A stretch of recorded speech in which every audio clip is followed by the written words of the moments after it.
الناس اللي هتخرج بعد كده من بطايق التموين.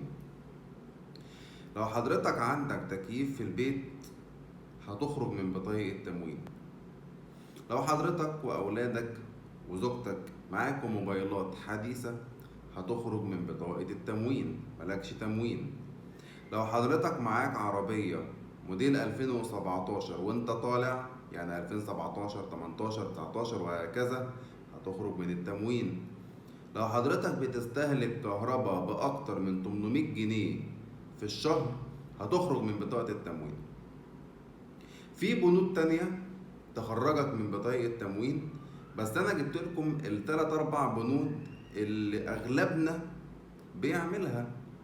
يعني أغلبنا عنده تكييف، أغلبنا معاه موبايل إلى حد ما حديث شوية، ممكن مش الكل معاه عربية، بس عادي لو معاك عربية مش هي دي اللي هتخليك غني.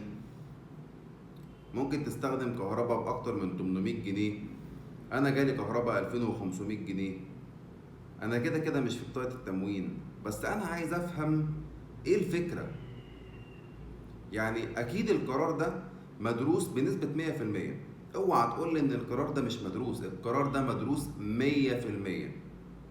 فلو أنت حضرتك كحكومة عايز تخلي فعلا التموين للناس اللي بالفعل معدومة وتستحق التموين، هي دي حاجة كويسة مش حاجة وحشة. بس حضرتك مين قالك إن اللي عنده تكييف ما يستحقش تموين؟